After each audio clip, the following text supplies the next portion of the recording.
السلام علیکم۔ آج ہم حاجی بارم ولی کی 54ویں قسط جو ہر پل جیو پر اردو میں ہیں اس کے کچھ خاص حصوں پر بات کریں گے۔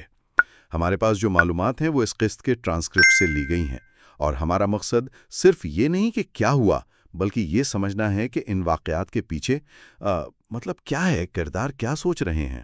جی بالکل، اور اس قسط میں یہ چیز بڑی دلچسپ ہے کہ کیسے وہ جو عام سے واقعات لگتے ہیں، جیسے وہ کھیت کٹ گیا یا وہ چشمہ سوکھ گیا، وہ اصل میں کرداروں کے لیے ایک طرح کا روحانی امتحان بن جاتے ہیں۔ ان میں صبر، توکل، سچائی، ان چیزوں کو آزمایا جا رہا ہے۔ اچھا، تو اسی سے شروع کرتے ہیں پھر۔ صبر، اللہ کا ذکر اور توکل یعنی بھروسہ۔ ایک جگہ ایک مسافر کی بیوی کو صبر کرنے کو کہا گیا، اور بیرم کو بھی نصیحت ملی کہ ذکر نہ چھوڑیں تاکہ دل کی آنکھ کھلے۔ تو یہ صرف نصیحتیں تھیں یا قسط میں ان کا کوئی عملی پہلو بھی نظر آیا؟ نہیں، یہ صرف باقی نہیں ہے، یہ عمل میں بھی نظر آتی ہیں۔ خاص طور پر جب شیخ بیرم کو اس سوکھے چشمے پر کوشش کرنے کو کہتے ہیں، بظاہر تو وہاں پانی بالکل نہیں تھا، لیکن شیخ نے کہا کہ دنیاوی چیزوں کو دیکھتے ہوئے آپ اسے نہیں دیکھ سکتے۔ یہاں کوشش کو توکل کے ساتھ یعنی اللہ پر بھروسے کے ساتھ جوڑا گیا ہے۔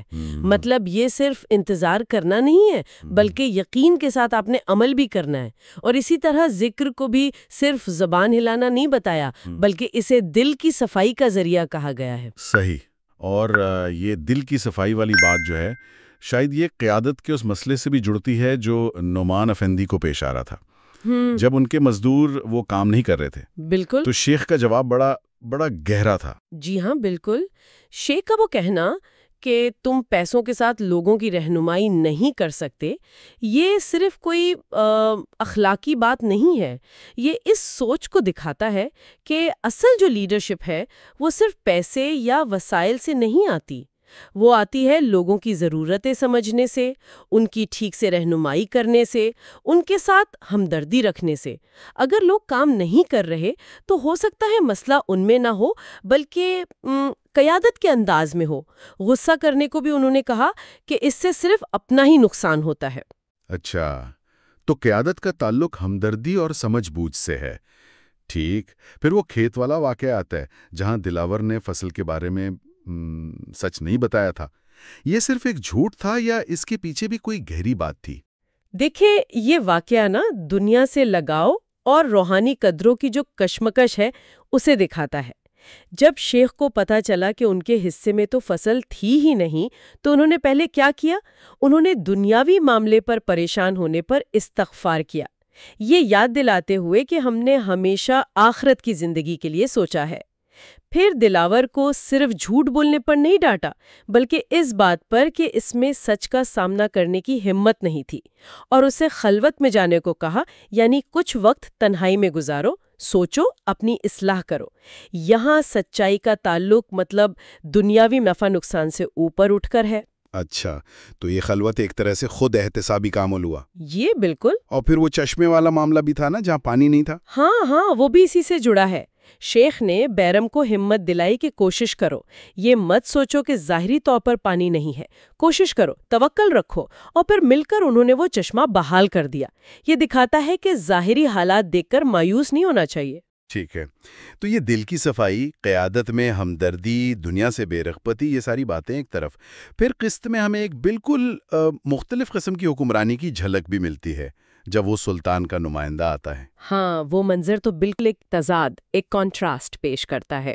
وہ نمائندہ آتا ہے، مزدوروں کو حکم دیتا ہے کہ کام دگنا کرو، اور وعدہ کرتا ہے کہ اجرت بھی دگنی ملے گی۔ یعنی ترغیب کا ذریعہ کیا ہے؟ پیسہ۔ اور پھر ساتھ ہی یہ حکم دیتا ہے کہ اگر کوئی فتنہ کرے، کوئی گڑبڑ کرے تو اسے قاضی کے پاس نہیں لے جانا، سیدھا میرے پاس لاؤ، میں خود فوری سزا دوں گا۔ یہ اختیار، طاقت اور فوراً نتائج پر مبنی قیادت ہے جو شیخ کے صبر، خدمت اور روحانی رہنمائی والے طریقے سے بالکل مختلف ہے۔ تو اگر ہم ان ساری باتوں کو، ان حصوں سے جو اہم نکتے نکلے، ان کو سمیٹیں تو کیا بنتا ہے؟ ایک تو یہ کہ صبر صرف چپ رہنا نہیں بلکہ عمل اور اللہ پر بھروسے کا نام ہے۔ اللہ کی یاد یعنی ذکر دل کو روشن کرتی ہے۔ اصل قیادت پیسے سے نہیں آتی، وہ ہمدردی اور صحیح رہنمائی سے آتی ہے۔ سچائی کی جو قدر ہے وہ دنیاوی فائدے نقصان سے بہت اونچی ہے۔ اور ہر حال میں اللہ کی مخلوق کی خدمت اور ان پر رحم کرنا اہم ہے۔ بالکل۔ اور یہ باتیں صرف کہانی کے کرداروں کے لیے نہیں ہیں، یہ دیکھنے والوں کے لیے بھی سوچنے کا سامان ہے۔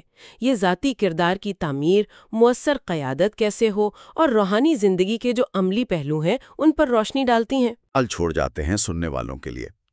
یہ جو دو انداز ہم نے دیکھے، حاجی بیرم کا روحانی، ہمدردی اور سچائی پر مبنی طریقہ، اور دوسری طرف سلطان کے نمائندے کا اختیار، پیسے اور سزا پر مبنی طریقہ، یہ دونوں نمونے ہمیں کیا سوچنے پر مجبور کرتے ہیں کہ کسی بھی معاشرے کو اصل میں کون سی چیز چلاتی ہے، کون سی چیز اسے پائیدار بناتی ہے؟